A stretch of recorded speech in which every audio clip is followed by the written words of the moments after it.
உங்கள் favourite TV ஷோக்களை இனி miss பண்ண தேவையில்லை. ZEE5 இல் முற்றிலும் இலவசமாக காணுங்கள். இங்கேயும் எப்பொழுதும். சாம்பார் செம டேஸ்ட். வள்ளி சாப்பிடுறா. தலமா வள்ளி வள்ளி வள்ளி என்னமாச்சு? வள்ளி வள்ளி என்னாச்சு? வள்ளி வள்ளி என்னாச்சுமா உனக்கு? வள்ளி என்ன ஆச்சு?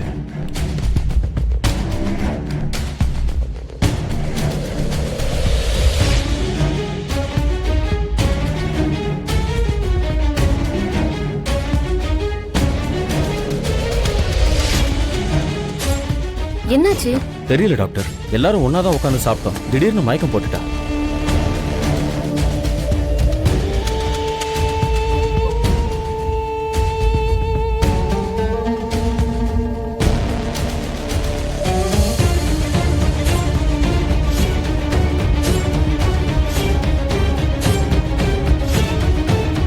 ஆக்சுவலா இது நார்மலா சாப்பிட்டு ஃபுட் பாய்சன் ஆன மாதிரி தெரியல.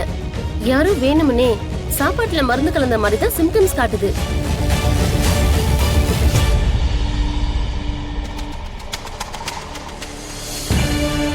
உங்களுக்கு அந்த மாதிரி ஏதாவது சந்தேகம் இருந்தா போலீஸ் கம்ப்ளைண்ட் கொடுத்து நீங்க விசாரிச்சுக்கலாம். என்ன சொல்றீங்க டாக்டர்? எங்க வீட்ல அந்த மாதிரி யாரும் பண்ண மாட்டாங்களே. ஏமாச்சான், வில்லிய பக்கத்திலேயே வச்சுக்கிட்டு இப்படி அப்பாவியா கேள்வி கேட்டுக்கிட்டு இருக்கிறீங்களே. சாப்பாட்டுல பாய்சன் வைக்கிற அளவுக்கு போயிருக்காங்கன்னா அவங்கள கண்டிப்பா யாருன்னு கண்டுபிடிச்சே ஆகணும். டாக்டர் சொல்ற மாதிரி போலீஸ்க்கே போயிடலாம். அதெல்லாம் ஒண்ணு வேண்டாம்.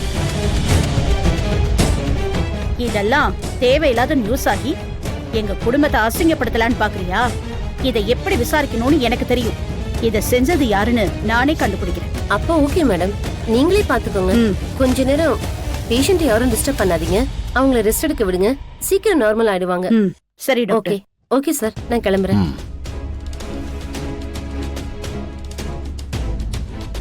டாக்டர் சொன்னதெல்லாம் கேட்டுட்டு தானே இருந்தேன்.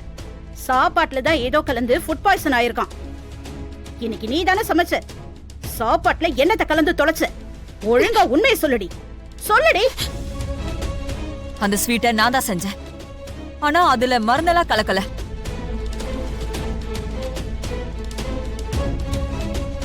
என்னக்கா இது?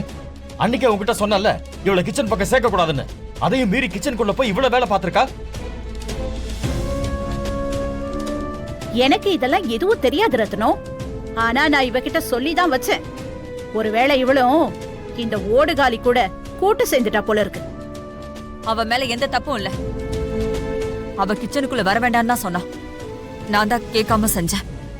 ஆனா இப்பவும் சொல்றேன், நான் சமைக்கும் போது அது நல்லாதான் இருந்துச்சு. அக்கா, நாளுக்கு நாள் எல்லாமே எல்லை மீறி போயிட்டு இருக்கு. ஆட்டை கடிச்சு மாட்டை கடிச்சு கடைசியில மனுஷனை கடிக்கிற கதையா என் பொண்ணை சாகடிக்கிற அளவுக்கு கொலவெறியில வந்து நிக்குது. இதுக்கு மேல என்னால பொறுமையா இருக்க முடியாது. என் பொண்ணுக்கு மட்டும் ஏதாவது ஆச்சுன்னு வை, அதுக்கு காரணமா இருந்தவங்க யாரா இருந்தாலும் சரி, பொண்ணு புதைக்க கூட தயங்க மாட்டேன். சொல்லிடு. என்னங்க, நான் சொல்றத கேளுங்க. நம்ம பொண்ண நானே எதுக்கு கொலை பண்ண முயற்சி பண்ண போறேன்? ஏங்க நில்லுங்க. என்னங்க, நான் சொல்றத கேளுங்க. ZEE5 ஆப்பை டவுன்லோட் செய்து அனைத்து எபிசோடுகளையும் இலவசமாக பாருங்க.